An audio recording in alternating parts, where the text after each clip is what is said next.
Bom, bom dia a todos. Meu nome é Douglas e vamos voltar à leitura. Onde paramos? O céu sobre o porto.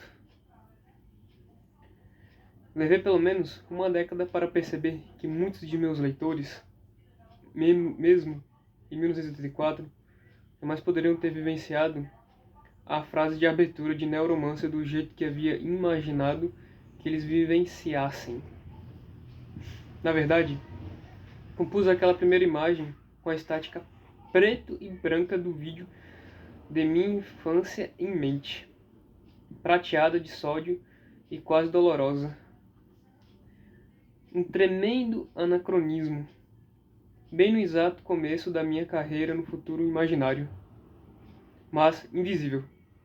O que é interessante, um futuro que revela uma graça peculiar, compartilhado por todos os futuros imaginários quando sobem a linha do tempo e chegam ao futuro real. Para onde todos nós devemos ir? O leitor nunca parou para pensar que eu poderia estar pensando, ainda que de modo inconsciente, na textura e na cor de um canal fora do ar em um aparelho de TV Motorola de gabinete de madeira com alto-falantes recobertos com tecido. Os leitores compensaram para mim, carregando nos ombros uma fatia adicional do peso imaginativo e permitindo que o que quer eles supusessem fosse a cor da estática assumir a melancolia da expressão Dead Channel. Ao pé da letra, canal morto. Na minha adolescência, nos anos 1960, lia muito ficção científica, que datava da década de 1940, um período que foi muito fértil para o gênero. E lembro de ter feito justamente esse tipo de esforço, pensando em ficções que haviam exagerado demais tecnicamente, ou cujos futuros imaginados haviam sido atropelados pela história subsequente. Dava a essas ficções justamente o tipo de desconto extra em troca de valor que a narrativa pudesse oferecer, que alguns leitores devem estar dando a Neuromancer hoje. Não para anacronismos invisíveis como a minha cor na televisão, mas por pecados inevitáveis de omissão da minha ordem, de uma completa ausência de pequenos e ubíquos telefones portáteis. Na verdade, um dos meus momentos favoritos do livro está no toque em sequência de uma fileira de telefones públicos. Imaginem um romance dos anos 1960 cujo autor tivesse, de algum modo, previsto detalhes a telefonia celular por volta de 2004 e a tivesse inserido, exatamente como a conhecemos hoje, no corpo de seu futuro imaginário. Um livro assim teria sido encarado de modo muito peculiar nos anos 1960, embora já tivessem sido escritos inúmeros romances nos quais apareciam dispositivos de comunicação pessoal sem fio. Um romance de celular profético de verdade teria sido estruturado de uma maneira muito perturbadora, fazendo com que seus personagens atuassem, devido a um grau de conectividade sem precedentes, de formas que se tornariam, de pronto, mais importantes do que a narrativa propriamente dita. Olhando em retrospecto, suspeito que Neuromancer deva grande parte de sua longevidade editorial à minha quase perfeita ignorância da tecnologia a qual eu estava extrapolando na época. Estava tão distante do autor dos anos 1960 que sabia tudo sobre telefones celulares, quanto era possível estar. As partes que criei inteiramente por minha conta permanecem com um aspecto interessante. Já nas partes em que fui infeliz o bastante para usar um pouco conhecimento real de que eu disponha, o leitor vai encontrar coisas como as teclas de uma impressora mecânica ou a intrigante necessidade urgente que Cassie tem quando surgem problemas de um modem. Ao contrário da ausência de telefones celulares, esses são pecados de omissão ou comprometimento. Outra imensa omissão é a minha falha em ter discretamente provocado o colapso da União Soviética e varrido os destroços para baixo do tapete, quando ninguém estava olhando. Embora houvesse uma razão estratégica para que não o fizesse, eu já tinha feito isso aos Estados Unidos. Quem não se sabe, existem mais no mundo de Neuromancer. A coisa deliberadamente nunca é mencionada. E as pessoas meio que vagamente concluem que os Estados Unidos devem ter, de algum modo, se desintegrado como parte daquilo que hoje chamaríamos globalização, para serem substituídos por alguma combinação menos perigosa de grandes corporações e cidades-estado. Depois de ter feito os Estados Unidos desaparecerem, achei que seria melhor manter a URSS ali por uma questão de continuidade. Se eu tivesse feito a URSS desaparecer, poderia ter sido queimado como uma bruxa, mas enfim. O leitor de hoje deve ter em mente que escrevi Neuromancer absolutamente sem a menor expectativa de que ele continuaria sendo publicado 20 anos depois. Eu sabia que ele seria publicado se eu conseguisse terminá-lo e seu editor aceitasse o manuscrito. Ambos requisitos que na época pareciam constantemente improváveis, como uma brochura original. Essa unidade literária, das mais efêmeras, um tijolo do tamanho de um bolso feito para receber um requiem giratório de livraria. Impresso papel altamente ácido e visivelmente desejando retornar à polpa crua da qual fora extraído. Minhas melhores expectativas para o livro eram de que ele encontrasse, fosse qual fosse a tiragem modesta em que tivesse sua estreia, umas 5 almas generosas, provavelmente na Inglaterra, como imaginava, ou quem sabe na França. Eu não colocava muita fé no público americano, porque achava que estava escrevendo muito deliberadamente contra o que suponha que o público norte-americano havia sido ensinado a querer da ficção científica. Eu estava fazendo isso porque, sinceramente, não ia conseguir fazer diferente. Depois de ter sido convencido a assinar um contrato pelo falecido Terry Carr, sem o qual certamente não existiria Neuromancer, me descobri possuindo por uma atitude de dissidência que certamente não ia compartilhar com meu editor. Na verdade, com praticamente ninguém. As únicas pessoas que sentiam isso eram alguns dos outros escritores com os quais eu acabaria sendo rotulado de cyberpunk. E eles estavam longe, a maioria em Austin, Texas. Assim como Cage no clímax do livro, eu estava subindo numa curva íngreme, impulsionado por, eu não saberia dizer a vocês, embora um dos elementos fosse um ressentimento terrível que eu sentia com relação ao que o gênero adorava quando adolescente parecia ter se tornado naquele meio tempo. Embora soubesse que não tinha nem a intenção, nem a menor esperança de que o que estava fazendo, datilografando minha brochura original, Ace especial, em uma quase antiguidade manual portátil, fabricado com a qualidade da precisão suíça, mudaria, de algum modo, o curso da ficção científica. E, aparentemente, não mudou mesmo, exceto por ajudar a manter abertas algumas portas que certamente nunca construí, portas que haviam encontrado na adolescência, com nomes como Bester e Leiber, escavados em suas molduras. Recentemente, me disseram que Neuromancer já vendeu mais de 1 milhão de exemplares. Nossa, bastante. Isso desde 1984. E suponho que seja em edições norte-americanas ou de língua inglesa. No exterior, o livro conseguiu ser traduzido para a maioria dos idiomas em que os livros são traduzidos. Embora ainda não, Até onde sei? Para o chinês ou para o árabe? Isso é parecido com ter um filho adulto no qual nunca sabemos notícias diretamente, mas que evidentemente está indo muito bem. Viaja muito para muitos lugares e parece conhecer gente interessante.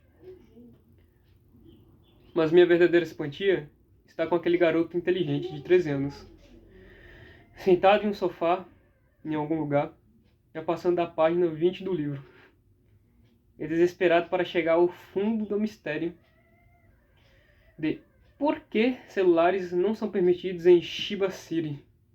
Aguente firme, amigão. A coisa só vai ficar ainda mais estranha. Willie Gibson, Vancouver, BC, 17 de maio de 2004. Para Debbie, que tornou isto possível com amor. Debbie ou Dib? Quero que seja Dib a pronúncia. Bom, agora é o seguinte. Neuromancer. Shiba City. Ó, como podem ver, como realmente dito, dá pra enxergar direito. Se fosse uma TV mesmo, com interferência. Parte 1. Shiba City Blues. Bom. Capítulo 1. O céu sobre o porto tinha cor de televisão num canal fora do ar. Não é que eu esteja usando. Cash ouviu alguém dizer ao abrir o caminho na multidão aglomerada na porta do chat. Meu corpo, que desenvolveu uma deficiência maciça de drogas. Era uma voz do Sproul e uma piada do Sproul. O Chatsubo era um bar de expatriados profissionais. Você podia beber ali todos os dias durante uma semana e nunca ouvir 2 palavras em japonês. Quem estava cuidando do bar? Era o Hetz, que enchia uma bandeja de copos com cerveja Kirin Draft, com uma prótese de braço que se movia aos trancos. Ele viu Cash e deu um sorriso. Seus dentes eram uma teia composta de aço do leste europeu e de composição marrom. Cash achou um lugar no bar, entre o bronzeado improvável de uma das putas de Lone Zone e o uniforme naval perfeitamente engomado, de um africano alto com as faces vincadas com fileiras precisas de cicatrizes tribais. Reg esteve aqui mais cedo, com 2 ajudantes, disse Hetz, servindo-lhe uma cerveja com a mão boa. Será que há algum negócio com você, Casey? Casey deu de ombros. A garota à sua direita deu uma risadinha e um cutucão.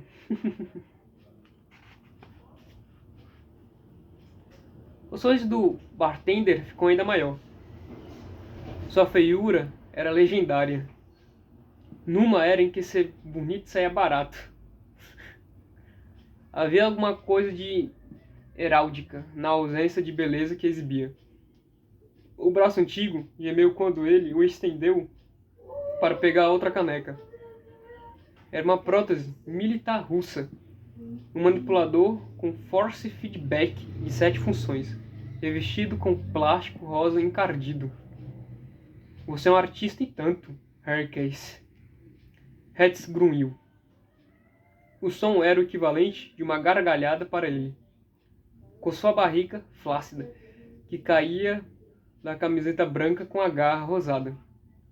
Você é o artista do negócio ligeiramente engraçado? Claro, disse Case, e tomou um gole de cerveja. Alguém aqui tem que ser engraçado. E não é você, caralho. A risadinha da puta subiu uma oitava. Também não é você, minha filha. Então, vê se te manda, ok? O Zone é amigo pessoal, íntimo meu. Ela olhou o Case no olho e fez o som mais suave possível de cuspe, mal movendo os lábios, mas foi embora. Meu Deus, disse Case.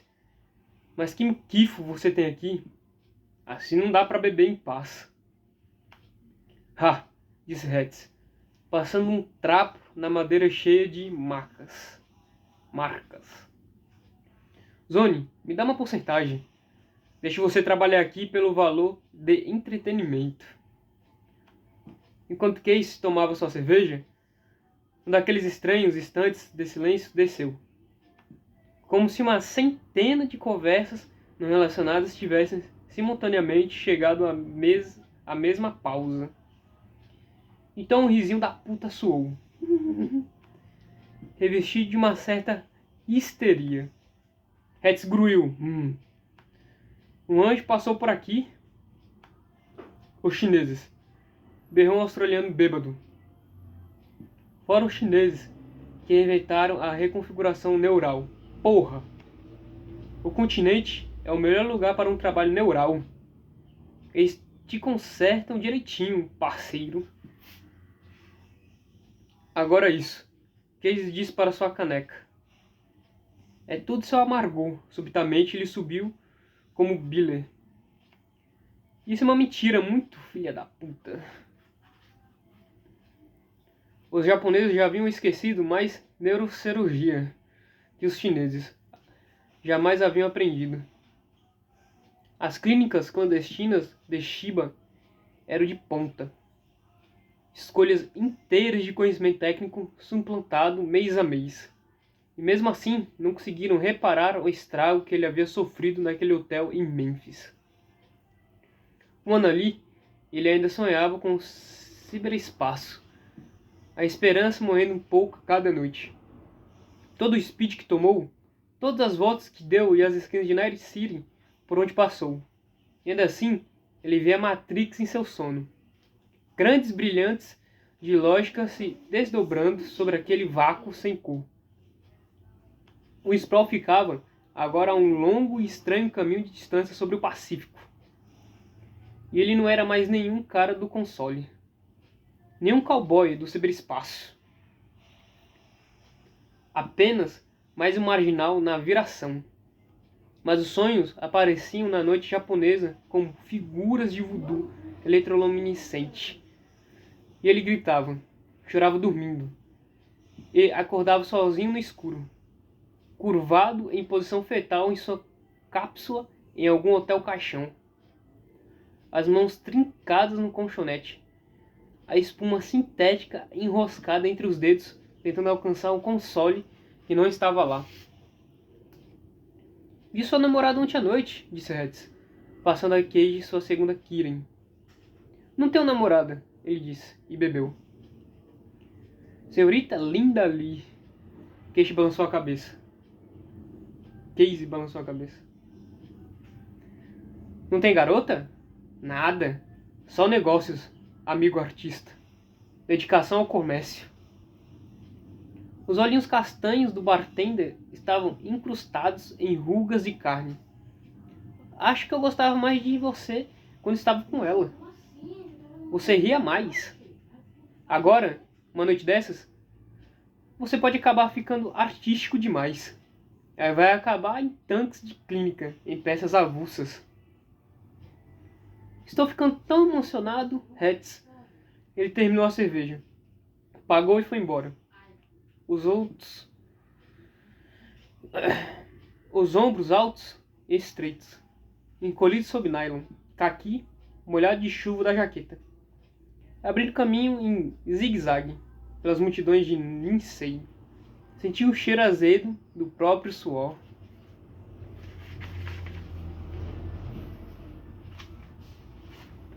Bom, pessoal, vou ficando por aqui. Muito obrigado quem estiver acompanhando.